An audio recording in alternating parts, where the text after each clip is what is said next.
I saw this quote on Facebook. I hope death is like being carried to your bedroom when you were a child and fell asleep on the couch during a family party. I hope you can hear the laughter from the next room. Death, unfortunately, understandably, makes most of us nervous and afraid. And many of us respond to that by trying to ignore it. Contrary to that approach, we learn in Mishlei, the book of Proverbs, written by Shlomo HaMelech, King Solomon, Tov leleches el beis ovel, mileches el beis mishta. It is better to go to a house of mourning than to go to a happy celebration. Ba'asher hu sof kol ha'adam, because death is something that every single one of us will encounter. V'hachai yitain el libo, and a living person can learn lessons from death and dying and our response to it that can improve our lives. There is much to learn from death and the Jewish response to it, which, ironically, Mishlei is telling us will help us live better. Of course, there is hesitation to study this. It's understandable. The problem with that hesitation is that we are unprepared. I'll tell you, as a rabbi, when I was studying in yeshiva to become a rabbi, I did not learn anything about the laws of death, mourning, shiva, burial, etc. And I remember very clearly, it was just a couple of months into my first position, which is now 40 years ago, the first time that someone in my congregation became a mourner. A woman's father had passed away. And I took every book on my bookcase that deal with the laws of death and dying, and I put them into a bag, and I ran to her house. I knew that I had to show up, but she started asking me questions, and I did not know any of the answers. So I took the bag of svarim, of books that I had, and I took them to an upstairs bedroom that she let me use. It was not being used. And she would ask me a question, and I would go upstairs and try to find the answer. I was not very successful at that. And finally, I ended up calling Rabbi Ephraim Greenblatt, my Rebbe from Memphis. Rebbe, please help me. What do I do? I didn't know the first thing. And I remember very clearly the first funeral that I officiated at, also around the same time. I was actually supposed to just speak for a few minutes with another rabbi officiating. But when I got to the funeral, the other rabbi, it's a long story, I'm not going to go into it, but got into an argument and he refused to officiate. So I had to do it. But I had no idea, just the simple things. What do you say first and then second and third? What's the order? What do you do? I had no idea. Now, even if we do know some details, some of the actions that we are supposed to perform or not perform, we may not connect it to the interior dimension. Because the interior dimension of mourning, what we're feeling, what we're going through emotionally and spiritually, that's really the essence of what all of the details of practices and rules and actions, the essence of that is to arouse certain things in our emotions, in our spirituality. And the only way is to study it. And I suggest that this is a good time because we're in the middle of the 3-week period. We're in the middle of the period where all of us are mourning. We are observing practices of mourning. Mourning for Jerusalem, for the Beis Hamikdash, the Holy Temple. And so I suggest that we use this time when we are already all Avelei Tzion, mourners of Zion, to review some of these laws, some of this learning, some of the lessons, so that, number one, we can understand this part of the Torah, so that we can help others who are going through it, God forbid, so we can use it if, when we need it, and also so that we can appreciate the genius of the Torah and of our rabbis. If someone were to say to me, why would you keep mitzvos? What's the benefit of keeping mitzvos? I would point to this area of Torah as an area where the laws, the rules, the lessons are so sensitive and so helpful to a person that they demonstrate the unbelievable genius of Jewish teaching and Jewish values. Let's start with Bikur Cholim, visiting those who are sick. It's a tremendously important mitzvah. Very often, people are uncomfortable to visit someone who is sick. I don't know what to say. Hospitals make me uncomfortable. Let me share a lesson that comes from earlier in the Torah, in the Parsha Vayera. Vayera Elav Hashem be'elonei mamre. God appears to Abraham when he is living in Elonei Mamre. V'hu yoshev Pesach ha'oel kechom hayom. Abraham is sitting in the doorway to his tent in the heat of the day, and God comes to visit him. Rashi quotes our sages in the Medrash and in the Talmud who say, what was the purpose of God coming to visit Abraham at that moment? Levaker es hacholeh. God was fulfilling the mitzvah, Bikur Cholim. He was visiting Abraham because Abraham had just done bris milah, circumcision, a few days earlier. He was in pain. God came to visit him. There's a mitzvah, Bikur Cholim, to visit someone who is sick. But the question is, how does Rashi know that? How does Rashi know the purpose of the visit? The Torah itself does not say anything about Avram being sick or in pain. It just said God appeared. How does Rashi know that the purpose of God's appearing is to visit Avram because he's sick? So listen please to the words of the Maharal. Pirish, the explanation of Rashi is, Midlo nizkar shum dibur. When the Torah mentions that God appeared to Avraham, the Torah does not attribute any words that God said to Avraham. It just said God appeared to Avraham. And you remember from the narrative, God appeared to Avraham, and Avraham sees in the distance there are 3 strangers walking by, and Avraham invites them into his tent and shows them hospitality. It turns out they're 3 angels. But the initial line that God appears to Avraham, there does not follow any words, any message that God shares with Avraham.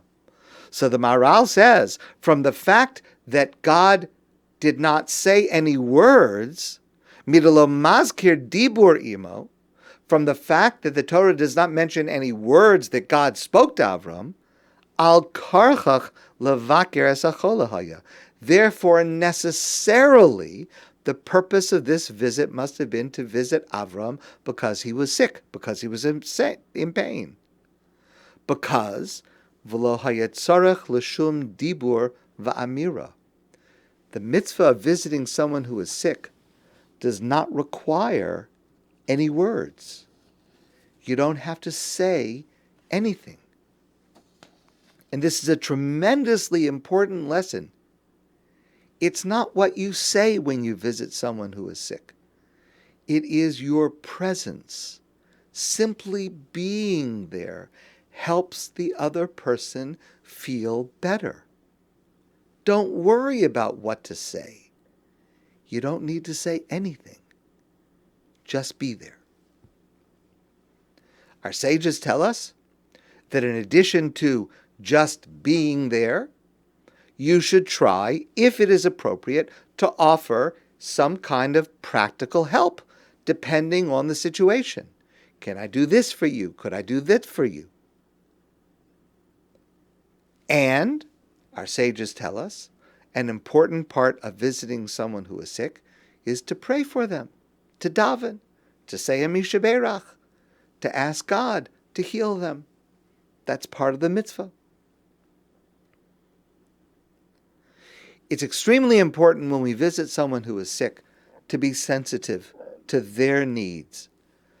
Don't stay too long, or don't stay at all if you happen to come at a moment that's not a good time. Be sensitive to how it feels for the person who is sick. Remember, it's not for you.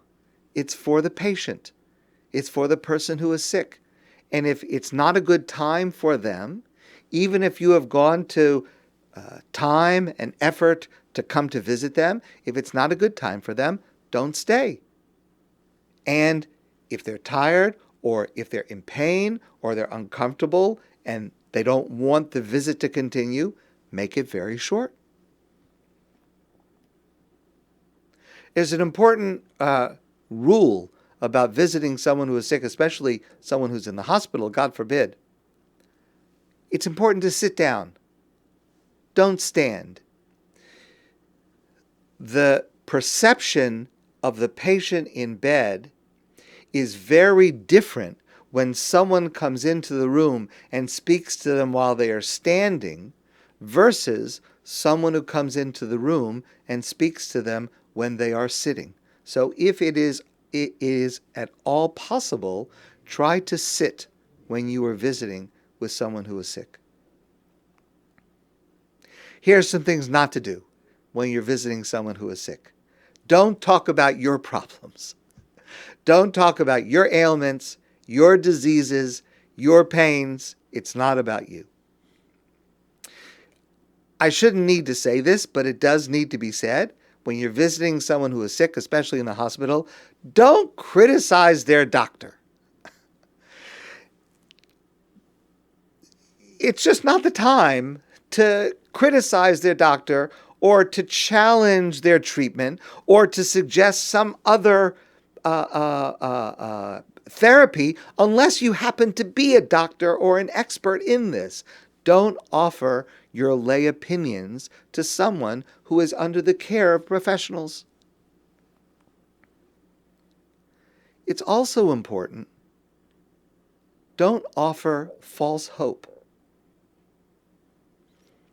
In general, and there are exceptions to this, and it's a very sensitive issue, but in general, a patient understands their situation. To say to a person who, God forbid, clearly is suffering from something that is a terminal illness that will take their lives, don't offer false hope. Hashem could provide a miracle. I hope you'll get better. You'll come back to shul. It's false hope, and often it does not help the patient to hear that. I hope that it's calm for you. I want you to be comfortable. Those are words that can resonate with someone who understands their own situation.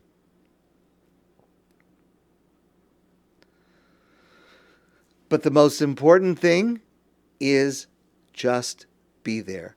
Never underestimate how important your visit is. Very often, people will say, it just made me feel better. It helped me get better. Just to know that someone came and cares. Never underestimate the power of visiting someone, because it is immense. When a person is near the end of their life, especially today, there are many, many questions that arise about end-of-life care, treatment, stopping treatment, which treatment to stop, continuing treatment, under which circumstances. This is a very, very complicated subject. And I would just say this is a subject that it is necessary to receive guidance from a rabbinic authority who is knowledgeable, expert in this area of Torah law, and who is offering opinions in conjunction with the medical professionals, with the input of the medical information that is available. If someone is sick, tell their rabbi. As a rabbi, I can tell you, I always appreciate it when someone tells me about someone who is sick, because I may not know about it, and I want to know about it. Now, it could be there's a situation when there's a reason not to tell the rabbi. Of course, you should respect that. But in general, rabbis will appreciate if they know that someone is sick. They can visit them, they can help them, they can offer counsel to them and to their family. If it's at all possible, tell the rabbi. This is a very, very sensitive issue, and it is hard to decide if and when it is appropriate, but it is important for a person at the end of their life and their family who is around them, if they are around them, to focus on what's important, to focus on what's significant, and not on peripheral things. Say what you need to say. Make amends. Forgive. Give instructions to your children, to your family. Practical instructions. Moral instructions, lessons that you want to leave with them. But make it significant. It is a holy time. It's a serious time. And for everyone involved, it will be remembered for the rest of their lives. We should try to use it wisely for significant subjects. There is an ancient Jewish practice that a person, before their life ends, should say vidui, which is the confession prayer, to confess their sins before God, so that their life ends as a Baal Tshuva, as one who has repented from their sins, and also to be able to say Shema, Shema Yisrael, Hashem Elokeinu, Hashem Echad, to end our life with asserting that God is one. It's a very, very sensitive issue of how you introduce this to a patient. What do you say to someone? Simply to say to someone who's in the hospital, God forbid, I think you should say vidui and Shema, that could very well upset the person. It could make them worse. So it requires sensitivity and some experience to know how and when to introduce this. But it's important not to leave it for the last moment, to get a person to focus, but to do it in a way that is sensitive, that does not cause the person to be upset. If you happen to be with someone and it is clear that the end of their life is imminent, meaning in the next moments, don't leave. A person should not be alone at the moment that they pass away, if it is at all possible. The moment of passing is a very spiritual moment. It's a very holy moment. It is the moment of the separation of the body and the soul, the guf and the neshama. And we should treat that moment with reverence. When a person passes away, God forbid, or even just before this happens, it's a very good idea to be in touch with the rabbi for instructions. What to do, who to call, what are the steps. Again, there are a lot of details within Jewish law, and it's important to have guidance. And so be in touch with a rabbi that you're comfortable with to be able to guide you through this process. From the moment that a person passes away until the end of the funeral, the mourners are in a period called onain. Onain, the status of being an onain, is from the moment of death until the funeral ends, which is when Shiva begins. We're going to see, and we're going to see this next time, that there are stages of mourning. And so this first stage, we call onain, it only applies to those relatives who will be sitting Shiva, so immediate family relatives.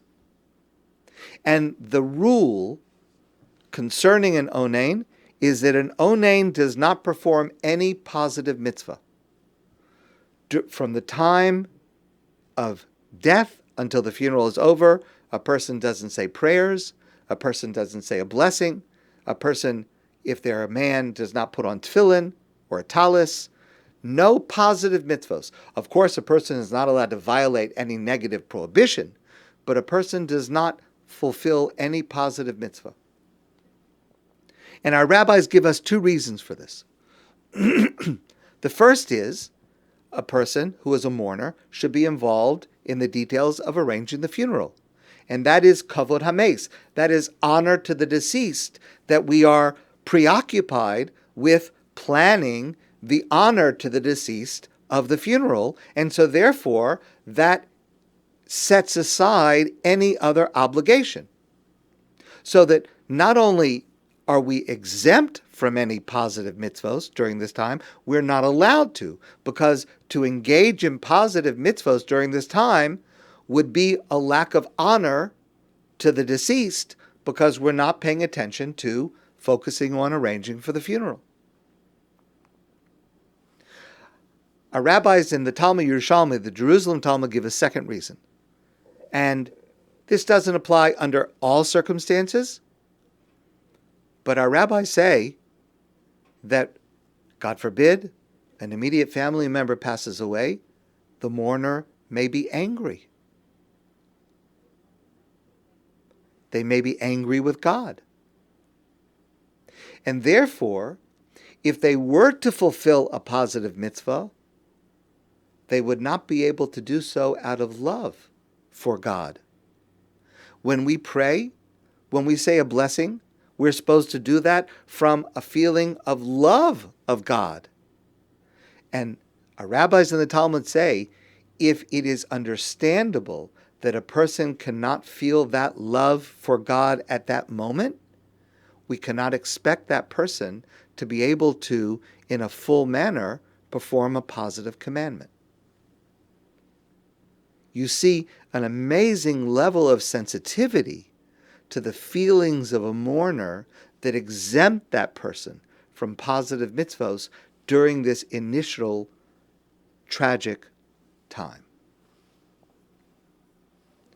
No prayers, no blessings. That means a person eats food without making a bracha before, without making a bracha after. Before we eat a meal that includes bread, we wash our hands, but we don't say a bracha. We wash our hands in the morning and after using the restroom, but again without a bracha, without a blessing. In this period of being an onain, we do not engage in any activity that is joyful. We do not engage in any activity for personal grooming. It's not a time to pay attention to our own vanity, to our own appearance. During this time, we're not allowed to eat meat or drink wine. And during this time, we should not be engaged in any work except for what is necessary to close down or to prepare for not working during Shiva. These rules about an onain do not apply on Shabbos or Yom Tov. So that means Shabbos or Yom Tov, we are required to act normally, as normal as is possible under the circumstances. Theoretically, let's say a person becomes an onain just before Shabbos, and the funeral is going to take place on Sunday.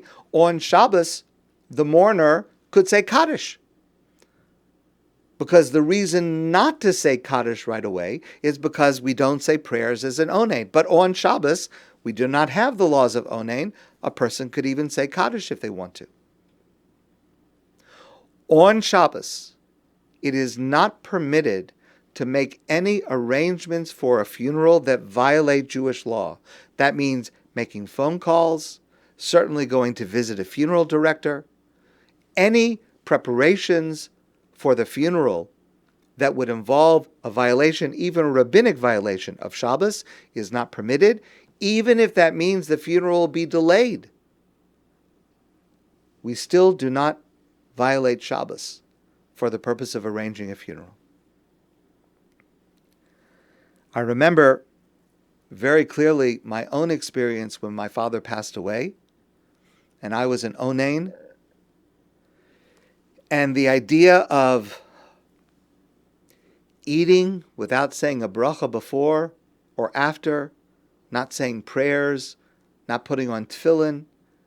I actually found out that my father passed away in the middle of davening. I had to stop davening, take off my tefillin. It was very weird. It was disorienting. And that's the goal. That's the purpose of it. When someone close to us passes away, it's irregular. Our routine is interrupted.